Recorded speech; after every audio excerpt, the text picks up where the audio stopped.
So when you're in that process, we've always talked about, and I know it's exciting to be wanted. It's exciting to be like, oh my gosh, they want me. What do you look back now to say, I wish I would have done this differently, or I wish I would have asked these questions? I definitely wish I would have asked like the expectations, the day-to-day life like routine. I wish I would have like looked more into how players like respond to coaching and how like the players interact with each other. I wish I would have reached out to players who were like on the team then, because when I was in the portal, that's how I did my like, I guess, trying to answer my real questions. I like actually like players on Instagram. I was like, please just be honest. And I wish I would have done that back then. But you didn't know.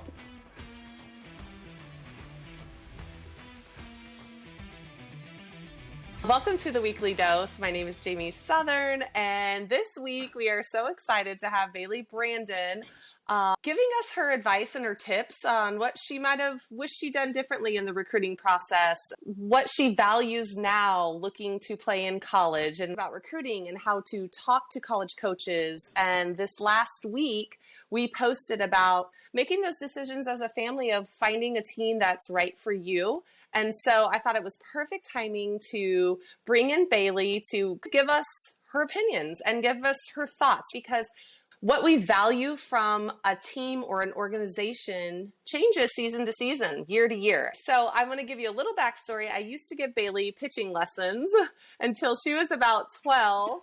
And then she wasn't a pitcher anymore, and that's okay. But I've still maintained our friendship, and I adore her. And so she is now going to be a sophomore in college. And she started her career, her college career at LSU, and now she is going to be a Texas Longhorn. So Baylea, thank you for coming on. I know it's really special for me to be sitting across from you on our screens, because I've known you forever, even though we've kind of taken a break. But I think it was perfect timing to run into you and hear your story. And I just thought it was so special that I wanted to share it. So you're from the Austin area. Tell us kind of your just like quick rundown of your travel ball process. Like, when did you start? When did you really feel like you got into that competitive market? And then we'll lead us up into the recruiting process, and then we'll kind of dig in there a little bit. Yes, ma'am. So I started playing when I was like 5, and I always played like rec ball. I remember when we first moved here to Austin, I played for CPYL for like 2 or 3 years. And then I was like, oh, maybe like I should try select. So I started playing select. I think it was 10U. That's when I started pitching, like getting into it. So I was like 10U. I played for a team for about 2 years. And then I switched to another organization who I was with for a couple years. And then going into high school, I played 18U from my sophomore year to my senior year. Wow. To be competitive, to be seen, is that kind of where the focus was? Yes, ma'am. And so during that recruiting process, I know a lot of athletes are kind of that September 1st. I know that the rules continue to change. So was that the date when they could call you? I think back then, and it was my 8th grade year when I committed. So I think back then, so you could have like, I don't even think there was like an age limit, because I remember like girls in 6th grade who were getting calls back then. And I was like, so I don't really think there was like a time or an age limit or like a date like that had to be set. And did you get phone calls? Yes. I did. Do you remember the colleges that called you? Yes, ma'am. So I took a visit to Oregon. I took a visit to Oklahoma State. I went to LSU, and then I went to Oklahoma. Yeah. And what was it about LSU at the time that you were like, I know you're from Louisiana, so that probably had a little bit to do with it. Yes, that was a big part too. And I just saw my life there. And so when you're in that process, we've always talked about, and I know it's exciting to be wanted. It's exciting to be like, oh my gosh, they want me. This is super, like I want to play there because they like me. What do you look back now to say, I wish I would have done this differently, or I wish I would have asked these questions?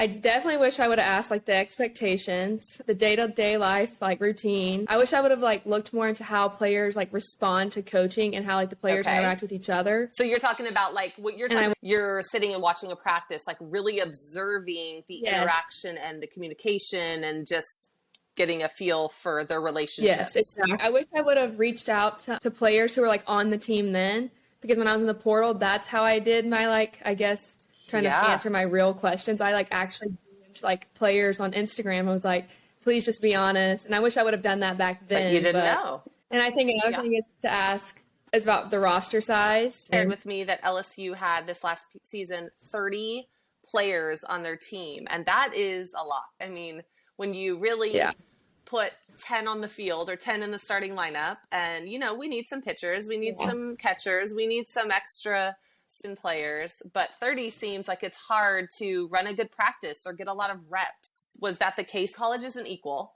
but you've got to make sure that you're able to get those opportunities to showcase yourself. Yes, ma'am, definitely. I felt like during practice, there wasn't a lot of like one-on-one, like individual type stuff. And I get that it always can't be that way, but there were so many of us that it's like, you're never really like seeing. Yeah, so that was something that you would have looked back to be like, okay, I really want to like take into consideration and look at the rosters and look at the seniors and the juniors and what kind of maybe ages there are to see the bigger classes coming in. I think another good question when you were talking about this is how many freshmen are they looking to come in? Because then you can kind of do the math, and we know people are going to leave and go in the portal, and so you don't know the exact number that's going to be there next year, but you have an idea of like, okay, they're bringing in 7 freshmen, they're losing 3 seniors. Whoa, this might be a bigger roster. I think COVID like messed up a lot of like how like players, like the recruiting still, like people trying to get like scholarships now because there's so many people that had their COVID year that they have to pay for them to go to school for their 5th year too. So I guess that kind of like messes the whole process up too. And it's still being affected. So they need to talk about that because I know that college coaches don't have to offer that to everybody. And so kind of their key players are like, hey, we want you 1 more year, use your COVID year. And so those questions need to be out there when you look and see that they're a senior and you don't know there's 3 more seniors coming back for next year and they're in my position. Exactly. Yes. Okay. One more focus on the recruiting. Talk about your organization. What was great? What do you wish there was just maybe a little tweak differently that could have eased your mind a little bit more or could have helped? Or was everything, did you love that process? Because I think this is helpful for organizations or coaches to say, oh man, I gotta step up for my players a little bit more. So we're not bashing, we're just learning and we're teaching. Yeah. So since I was committed very young, when I did play at the higher level team, like I was already like recruited and committed. So I just had to maintain like just keeping that. But I think a lot of like time, like nowadays, it's like coaches, like there's so many kids and there's like, if you're like a head of the organization and you also coach a team, I think it's also harder to like try to get everyone seen because you're not necessarily always with every single person besides your team. So I kind of think sometimes it's like if you play for that person, then it's easier.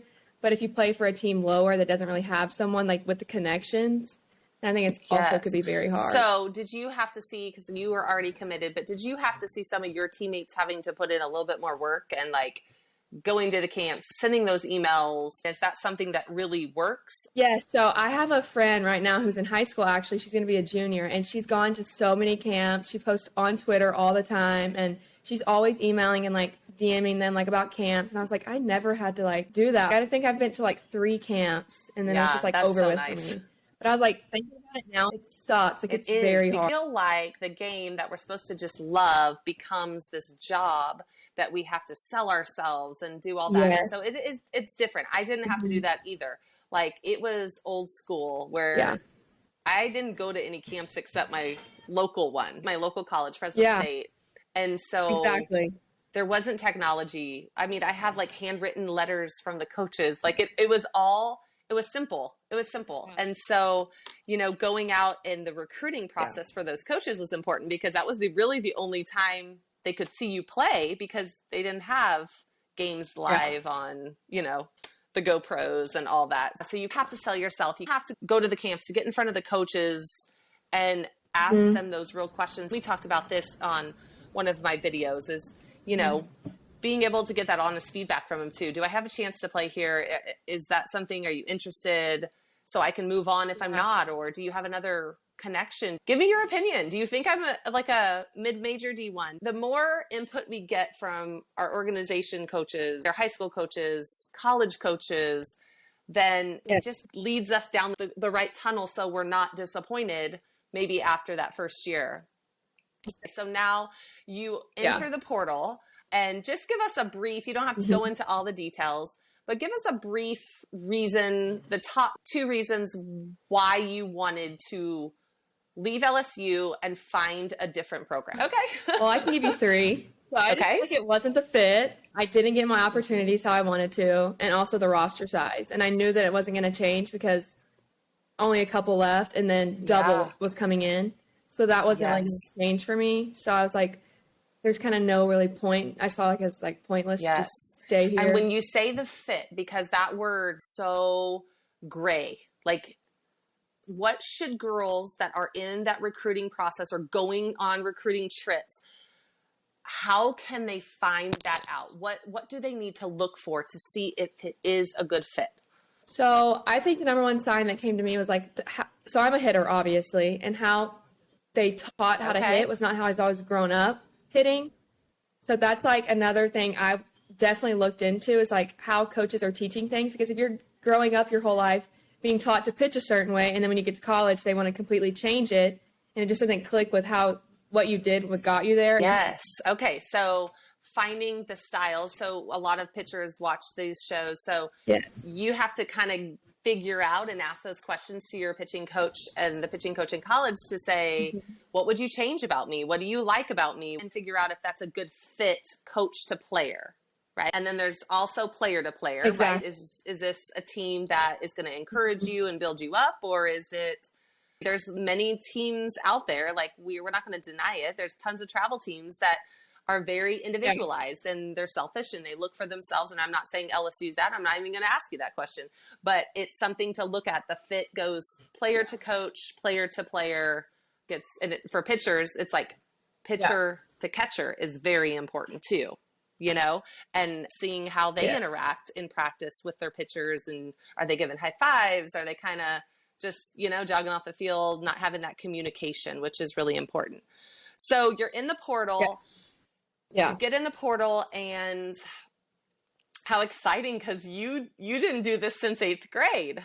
So you're kind of like, oh my gosh, I'm like being recruited all over again, and which is fun because it's fun to be wanted. Did you get a ton of interest? I did. And like I said, I DM'd a lot of people like on Instagram, and I was like, hey, like, how is it? Like, be honest. And some answers I was like, there's no way, like, that happens there. Give us a couple. You don't have to tell us the schools, but just give us a couple, because people are clueless. We don't know what's going on. I reached out to the school when I was interested, and I was like, hey, like, tell me how the coaches are, like the environment, like the players, like whatever, you know. And they were like, and she told me, she said that it was very toxic and that the coaches are like mentally abusive and that the players don't like each other. So I was like, I'm not even going to question that. Maybe it's a sign from God that I shouldn't go there either. That was one circumstance. Then I DM'd another girl that I like kind of knew of. So it wasn't like, I knew she wouldn't really like lie or anything. I knew she'd be honest.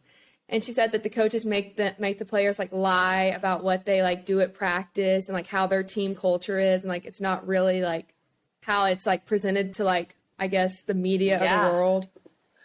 You have these young athletes that are looking for these colleges, and it's like, how do they know? You know? So I think you have to dig in. I think you have to contact parents and like do your research. I don't think it looks creepy, you know, because you want to make sure that fit is right and that you can be loyal and commit for those 4 years because you know it's the place for you. Oh my goodness. Now I'm like all like, Bailey, when we get off, you better tell me the schools.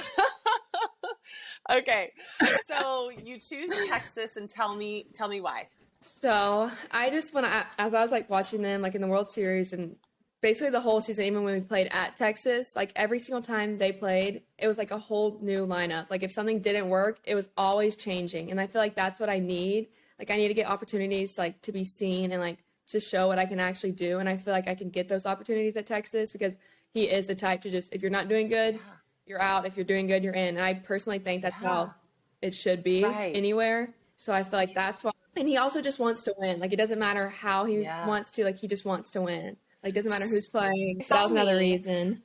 When you were being recruited, I guess, in 8th grade, what was important to you in looking for a college versus now? Because we talk about how sometimes it changes. These travel ball players, they may want to play for the biggest name organization that they can, or they just want playing time. And they're like, I'm okay to be on this organization that's not as great, but I get to be the starter. Everybody has their priority and what works for them and their family. Did yours change from 8th grade to now? I think it definitely changed. I mean, in 8th grade, I couldn't even tell you what I was looking for, but I knew that my family was close, so it was kind of easier. And LSU at that time was like on the come up. Like, that's when they were going to the World Series. Like, that's when they were winning. And I also just wanted to play for a team who just wanted to win.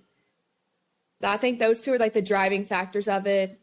And back then, like, I mean, I didn't really think about asking, you know, like the questions that I would ask now, which I was also like 14 years old. So it's like, I want to play at LSU. Like, who cares?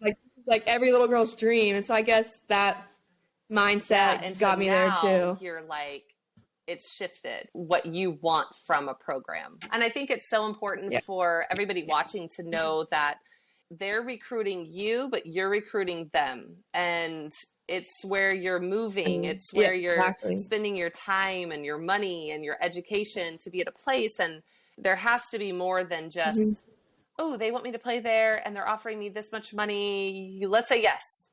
And now you get there and you're kind of like, whoa, I didn't know we do this. I didn't know maybe a coach doesn't care for you or communicate, or the players are selfish, or, you know, all these different things that programs have. And you got to find the one that has the least amount of them. That's important to you. So for the pitchers out there, we've talked about a few weeks ago, the questions to ask college coaches that I think it's important for a pitcher to know. So if you haven't watched that video, I think it's a few weeks back, but it's very important that I wish I had asked. You know, I loved my time at Fresno State, but I wish there was another starter. You know, I wish I didn't have to be the go-to, and that we could balance a little bit more so I could be healthier, be fresher, so I could still dominate when I needed to be out there. That's something that I looked back and say that was important. But at the time when you're being recruited, you kind of want to be the starter. You're like, yeah, let's go. Yeah. Let's do this. So it changes when you figure it out. So the portal, you know, is awesome for situations like this. And then there's downfalls too. Your reason obviously is valid.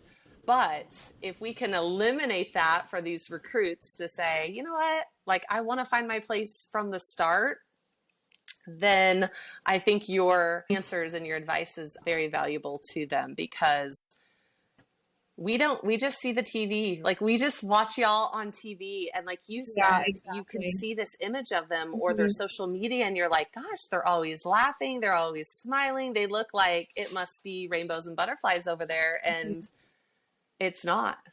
That's the hard part. So parents and pitchers, like, you've got to dig in. You got to do some research. Softball is such a small community that you know somebody that knows somebody on that team, and you've got to make sure that you reach out and you ask the tough questions.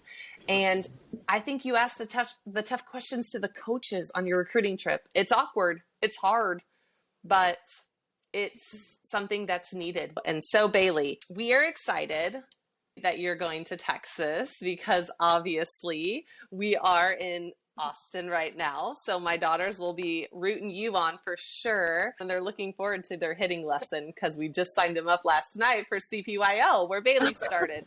So it's like a full circle. Aww. And we are excited. They'll be doing the little hook'em. Baylea, thank you so much for sharing your advice and your tips. And we will be rooting you on for sure. Thank you again, Baylea. Yes, ma'am. Thank you.